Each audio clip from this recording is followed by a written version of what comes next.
Thank God you're here because today we're celebrating. It's my Denmark Day, or D-Day. You see, I've been living in Denmark for 4 years today, so we're gonna celebrate with pretty much the only thing we can do right now. We're gonna bike around different spots in Copenhagen and have a beer outside, and in the process, we're going to try out 8 different Danish Easter beers, or Påske Bryg. We're also gonna show you 8 of our favorite spots to go and relax with a drink outside in the spring, and we're gonna answer questions that you gave me about what my last 4 years of living in Denmark has been like. Oh, before we get started, it's not perfect weather, so don't expect a lot of sunshine, but what's our Danish word of the day, Mike? Pralvejr, which means gray weather. Let's get started, here we go.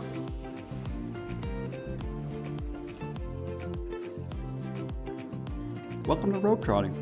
We're Derek and Mike, an American couple who moved from the US to Copenhagen in 2017. Our channel is all about living abroad and traveling the world. Every Thursday, we drop our most candid advice and tips based on our lives as expats and explorers. For more, be sure to visit our companion site, roadtrotting.com, with a link in the description below. So our first stop today is here at Esbjerg Park. So Esbjerg Park has been a square in Copenhagen for a long time. Originally it was called Grønttorvet, which means green market, because there were always fruit and vegetable markets here. Eventually they moved away, but today that spirit is maintained when the square was renovated in 2014 to include the Tarhaller and food markets, and also on the weekends, flea markets. The square was renamed Esbjerg Park in 1968 to commemorate the rescue of the Danish Jews during World War II. We love coming here, especially in the spring and summer, because it's a very sunny spot, it's very open, and it's great to sit and have a beer and just kind of people watch, enjoy the kids playing. It's a very vibrant area, and it's a really cool part of the city. We also love it, and it's a little bit special to us even today because our first apartment when we moved to Copenhagen was just a block down the street. It was a great area to live, so it's always a little sentimental when we come back here to have a couple of beers or meet friends to hang out outside. So Derek, first question for you. We get this a lot, which is, why did we move to Denmark? Now, the reason why we moved to Denmark, that's actually a great question. We do get asked that a lot, was for work. We actually moved here for Mike's job. He was working for the headquarters of the company in Philadelphia, and they acquired a company in Europe, and the headquarters for that company were in Denmark. They moved the European headquarters to just outside of Copenhagen, and Mike was asked to come over for a business trip just to help out with the integration of the two companies. It was only supposed to be for a week, and immediately on his arrival, they asked him if he could stay here for 3 weeks.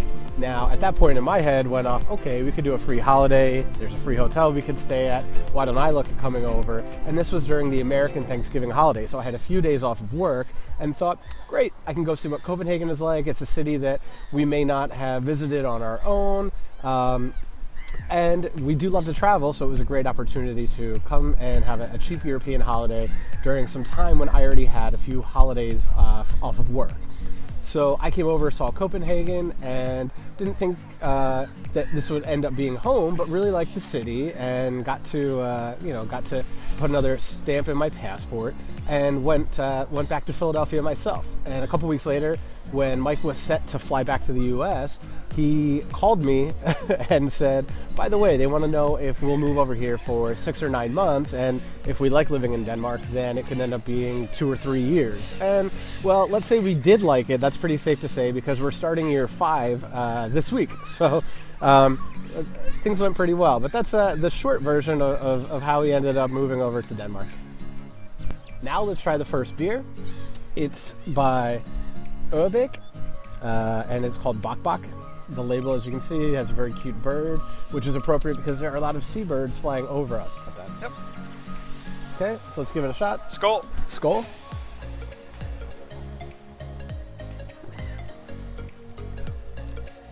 Ooh, okay. I like this one. For me, it's a thumbs up. You too? Thumbs up. Double thumbs up. Good way to start. Just behind Esbjerg Park is our next stop, Esbjerg Park. Esbjerg Park has a neat history. This area was originally part of the city fortification rings, but when they were torn down in the 1870s, part of this land was reclaimed as parks. This park is halfway between Nørreport and Vesterport, so it's centrally located in a great respite from the bustle of the city. It's named after the famed physicist Hans Christian Thisted, who actually discovered electromagnetism. Today, the moat that used to defend the city is a small lake, and you can find replicas of classical statues around the park. So you're probably thinking, of course, two gay guys would love going to Østparken, and Copenhageners will understand that. Other people may have to Google it. It's a little joke there. But we love coming here because it's a bit of an oasis. It's a little bit of green space and nature right in the middle of the city. This is next to one of the busiest parts of Copenhagen, one of the busiest train stations in Copenhagen, yet you feel like you're in the middle of the country, at least a little bit when you're in this park. So we'd love to come here and crack open a beer or even grab some takeaway food and have a lunch to go in this beautiful park. So Derek, another question for you on this your D-Day is, would you ever consider moving to another part of Denmark outside of Copenhagen? That's a great question. So Denmark is obviously a very huge country, and in the first couple of years of me living here, we really only saw most of Copenhagen, and we spent a lot of time traveling to other cities in Europe. So would I ever consider living in another part of Denmark that's a little more rural and outside of the busy city of Copenhagen? I think it would be interesting, and I would like to experience life there. I don't know if I would necessarily want to live there, and it has nothing to do with Denmark. I've loved other places that we've been to in Jylland and on Fyn, but I'm kind of a city boy, so it really isn't anything against those places. I love traveling to sort of the offbeat hidden gem places that don't get as much attention and love, and I promise that we will give those places in Denmark just as much love as we give Copenhagen, and we will make some videos there too. But as far as living, I think that Copenhagen is probably where I would choose to live, but I definitely want to spend more time in those rural areas. So I hope nobody's offended by that. It's nothing against those parts of Denmark. That would go for anywhere that I lived. I'm just a city boy, and I do really like living in a place that's a little bit too busy. I know some people are completely the opposite and want something more calm and serene, and I definitely understand that. But for me, I'm just that kind of person. I like being in the middle of it all. So I hope that answers your question, and I do promise that we will get to some more of those rural places that are in the rest of Denmark and outside of Copenhagen, because we love getting the opportunity to do that. Thanks for your question. So the beer we're going to try here is actually a recommendation from you guys. It's from Bryghuset Braunstein in Køge, and it's their Påske Bryg. So we'll see if your recommendation is actually any good. Okay. Skål. Skål. Derek, what do you think about this one? Yeah, thumbs up for me also. It's good. Nothing too special, but very drinkable. Can certainly enjoy this on a nice spring day. Maybe a better day than today. A short bike ride from Esbjerg Park takes us over to the lakes. The lakes, known as Søerne in Danish, are probably the most distinctive feature of Copenhagen's geography, and just like Esbjerg Park, they're tied to the old city fortifications. These man-made lakes date back to the 1500s, and they were part of the city defenses and the drinking water supply for centuries. Today, the lakes are ringed with trails for running and walking, and are super popular for picnics or recreation among residents. Yeah, so we are at the lakes, and it's just such a cool spot, and it's somewhere that we love to come and just have a beer. And for the first 3 years that we were living in Copenhagen, we were actually just down the street, and we lived in an apartment very close, and it was one of our favorite places to come, and one of the first locations that we discovered to just spend time outdoors. We would come here for running a lot. We enjoy just sitting back and having a beer as well. So whether we want to be active or just chill like today and have a beer, it's just a fantastic spot. So the question for you over here, Derek, is since moving to Denmark now, do you have a favorite food? And is there a Danish food that you don't like? Good question, good question. Obviously food, especially for expats, and foreigners living in Denmark or any country, is probably the one thing that people always miss from home, and that's definitely true for me. I obviously love American food, and although my tastes have changed a bit and my preferences have changed a bit as far as American food goes, I definitely miss some of the things from home, like a Philly cheesesteak. I really miss that. But I have come to love some things in Denmark, and one of the foods that I love is obviously, and this may not be a surprise to a lot of Danish people, but flæskesteg is delicious, whether it's on a sandwich or just flæskesteg as a meal is divine, and I think that that's probably one of the coolest things, was getting to know that excellent dish. And I'm also a huge fan of New Nordic, especially in Copenhagen where the New Nordic cuisine started. It's just delicious, and I think the dining experiences in Denmark in general I find are just fantastic, because you really have a whole night of enjoying the meal. I love that things come out in small portions, but several different courses that are often paired with wines, and you can really have an entire night of the meal. For lack of a better word, it's just a very special experience having a New Nordic meal in Denmark. So I think flæskesteg and New Nordic are just, for me, if you want to call them each a food, or maybe one's a food and one's a cuisine, by far my favorite. And now for a food that I don't like, this also may not be a surprise, but licorice. I just can't get used to the salty licorice flavor.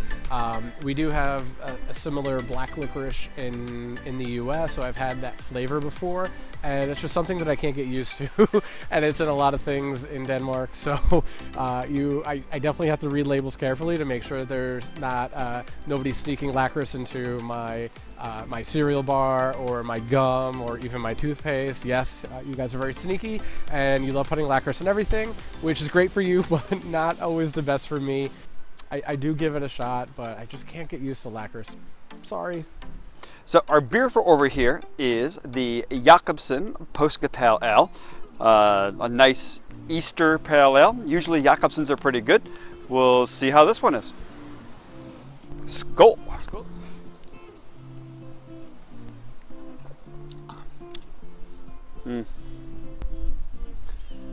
Kind of a thumbs down for me too. It's like, I like hoppy beers, but it's weirdly hoppy for kind of a more Bock style. I'm not a beer snob, but I don't love this, and this won't go down as good as the other ones. We head across the city for our next stop, which is iconic Newhound. Now, if you've seen a picture of Copenhagen, you've probably seen Newhound. Newhound translates to New Harbor. It was actually dug out by Swedish prisoners of war in the 1670s. The colorful townhouses you see on postcards date back to the 1700s, and they were built when this was still a working harbor. Today, the harbor is gone, but it's filled with old boats, and the townhouses are filled with cafes and restaurants that are always filled with people. So here we are at Newhound. I know it's cliche, I know we'll get read to filth in the comments that this isn't where locals actually go to hang out, but the truth is, locals do hang out here. It's probably the best people watching in all of Copenhagen, and in fact, we would meet our friends and sit right on the edge of the harbor over there in the middle of summer when the sun is up till 10, 11 o'clock at night, and rather than paying 70 or 80 krona for a beer at one of the restaurants and cafes here, get a 6-pack from 7-Eleven and have the same amount of fun. So Derek, question for you over here is, before moving to Denmark, did you have any preconceived notions about Denmark? Great question. Of course, Denmark to me before I moved here, I didn't know a whole lot about what it was actually going to be like to live here. Of course, I knew of Denmark from pop culture references and movies and things like that. And I knew kind of politically because Denmark was mentioned often by politicians like Bernie Sanders, and the welfare state was mentioned here. And of course, on American television and American media, loves pretty much every fall and winter, all of the morning shows and things like that do some kind of segment on what is hygge and how can you be hygge in your house and things like that. But it's more of that kind of American superficial look at Denmark and Danish culture. I really didn't get to experience it until I lived here.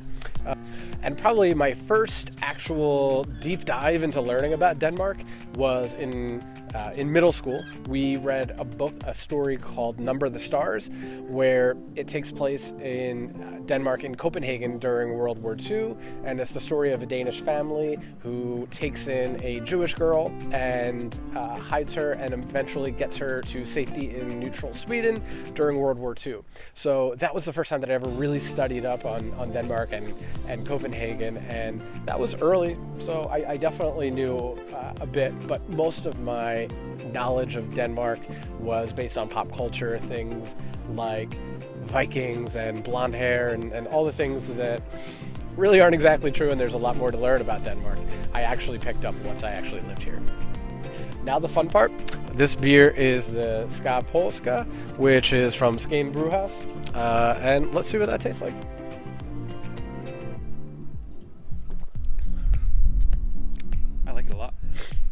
For me, it's a little bit hoppy, so I don't really love hoppy beers. It's going to be a thumbs down from me. Thumbs up for me.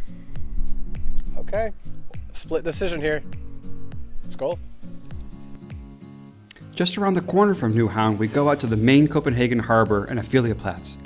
This area was originally called Gæsthus, and it was originally a working harbor primarily for ferries to other Danish cities and islands. After World War II, the automobile became more popular and the ferries died off. This area fell into a little bit of disuse. But in 2008, the new Royal Danish Playhouse was constructed and the area came back to life.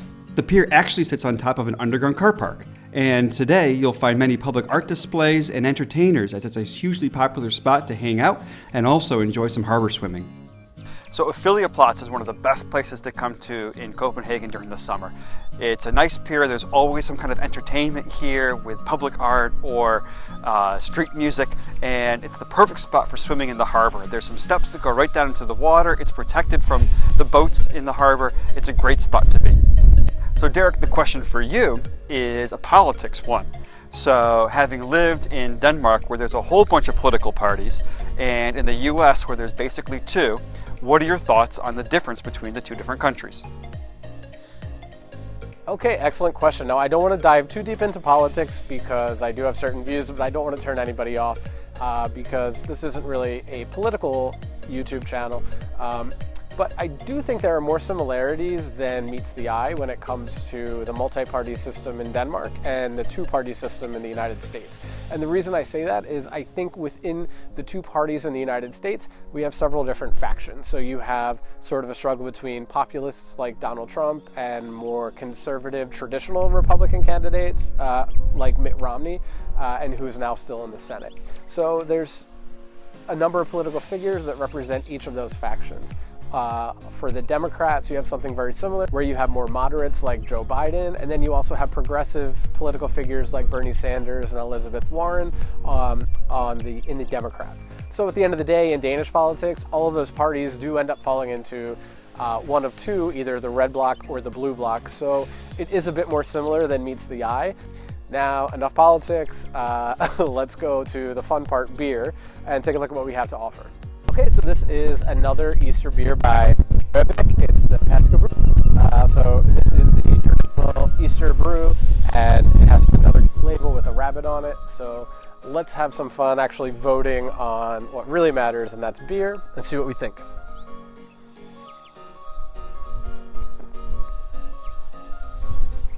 Oh, I like this. It's a darker beer, has a lot of flavor, and yeah, I'm voting thumbs up for this one too. Another double thumbs up.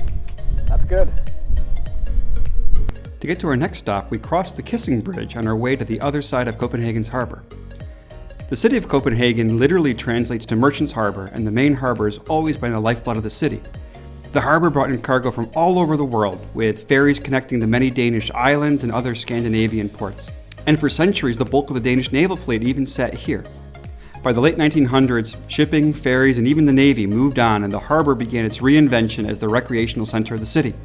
There were extensive remediation projects that make the harbor clean enough to swim in, and you'll find locals jumping in year-round, even though we still find it crazy in the wintertime.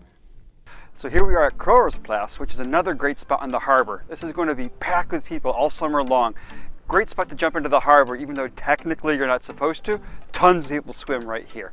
Water's cold. We still think it's kind of crazy to jump in the harbor even in the summertime, but this is the best place to hang out and get some sun on those long summer nights. So Derek, here's a question for you, and it's going to be a Danish one. So first of all, we have a Danish tongue twister for you.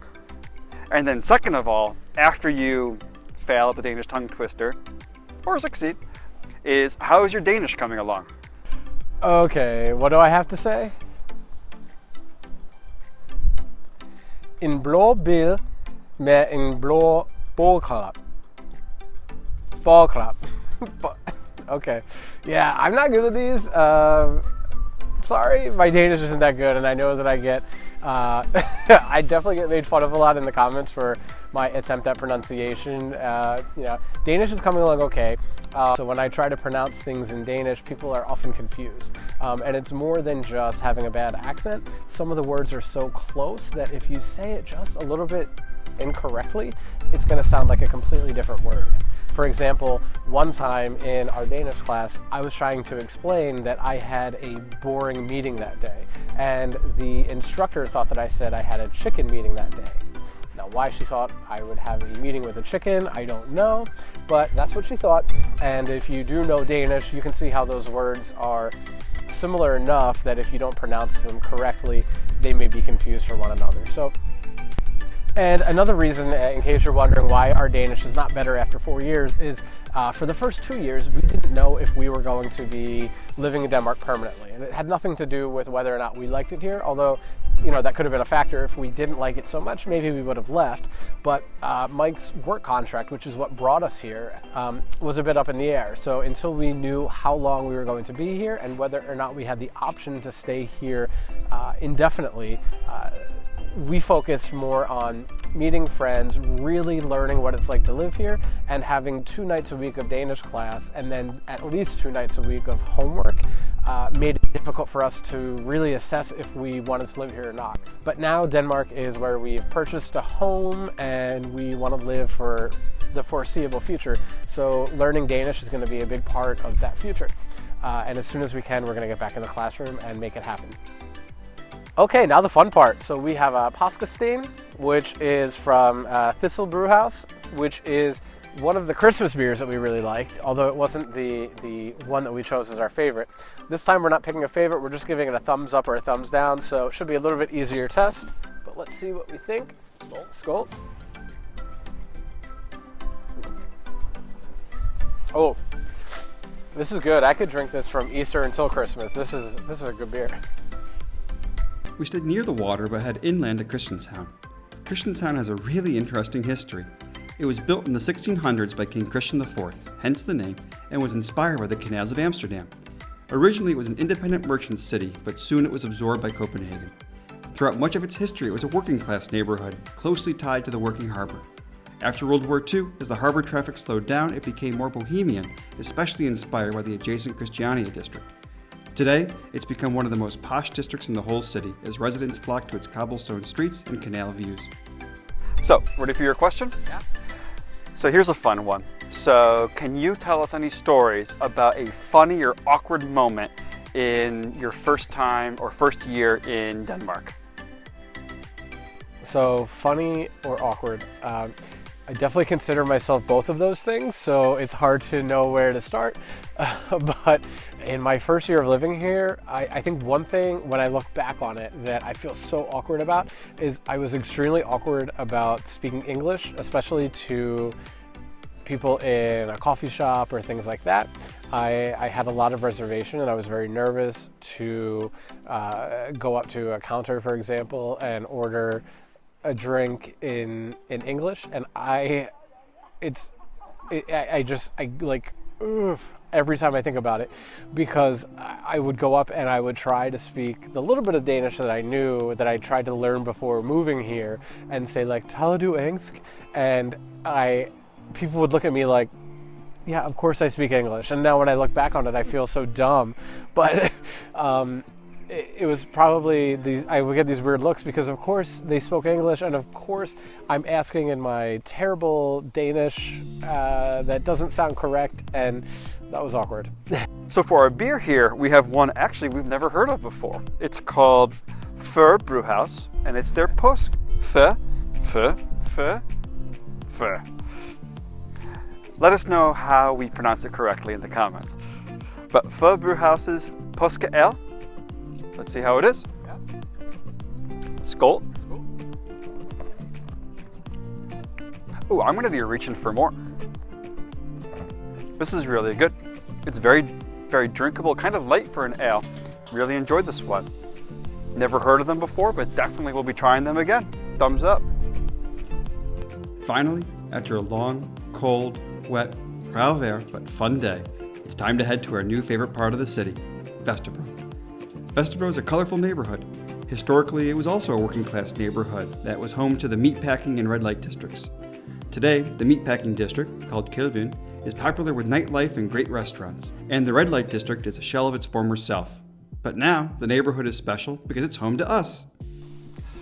So for our last spot, we decided to go to our new favorite place to hang out, which is our own balcony in our own home. And this is the new place that we love to be at, and we're so happy to share it with you guys. So with that, Derek, you have one last question, and it's a really good one and a really deep one, which is, what has changed about you, your perspectives, your insights, your opinions, your thoughts since moving to Copenhagen? Wow. Oh boy. Okay. So that is that's a pretty broad question, but I like it, and I think we could do an entire video on this question. But I'll say a couple ways that I think things have really changed me is I definitely feel stronger. I feel like I could move anywhere and be fine. And of course, Denmark is a very easy place to move to. You're pretty well taken care of, and generally, if you're going to move here, it's for higher wages, career advancement, and something good, because it's not the kind of country that you can just walk into and say, hey, I'm here. So you're generally going to be well taken care of if you do move to Denmark. But it's given me a lot of empathy for people that move abroad and don't have as good of a situation. When I was in the US, for example, I was a teacher, and a lot of the students that I taught were first generation Mexican American, and they were immigrants who had been in the country, or their families had been in the country for only one generation or less. And I really have a lot more empathy for people like that move somewhere and go through all the same challenges that I went through and more, and don't have the privileges that I had when I moved to Denmark. So in that way, it's given me a lot of insight into what it's really like for immigrants and refugees everywhere in the world, because I'm now an immigrant, and it's not something that I thought about for the first 30 plus years of my life living in the US. I, of course, knew what immigrants went through and that there was hardship involved, but I never experienced it myself. So it's been a really eye-opening experience in that way. It's also brought Mike and I closer, I think, because we're the only family we have here is each other, and it's really hard being away from your family, especially with the kind of year that we've all had. Everybody in the world has had a tough year in the last year, but Mike and I have been the only people we've had for each other that are physically here, and it's been really tough at times. Of course, it's difficult being away from your family, and it's things like that going through that yeah, I feel like it's made me extremely strong, and it's given me a lot of empathy and insight into what it's like for people that live abroad, and for people that are immigrants, because I am one, and I never really thought that I would be, but I am, and it's cool. Wow, good answer. I know it's a really deep question, and we'll certainly explore more of that with this channel. But on a lighter note, we have one more beer to drink, and it's one of our favorites. And it is the Tuborg Påskebryg, also known as the chicken beer because of the little cute chicken on the cover of it. And this is a parallel to the Tuborg Julebryg that we had on our Christmas episode, but this is, in our opinion, the better one. You already have an opinion on it. Skål. I already know. Yeah, that's a good one. This is a nice one. This means it's Easter time. This means it's springtime, and it means it's time to finally get to go outside again, because winter's over and it's time to have fun. Thank you guys so much for watching. We hope you enjoyed seeing some of our favorite places to sit outside and have a beer in Denmark. I hope that you enjoyed my answers to your questions, and I really thought this was cool, so thank you so much. Make sure you give this video a thumbs up, and if you haven't already, click subscribe and hit the bell so you can be notified every time we drop a new video. You can also control the notifications to make sure that you're getting just the videos that you like. And with that said, skål!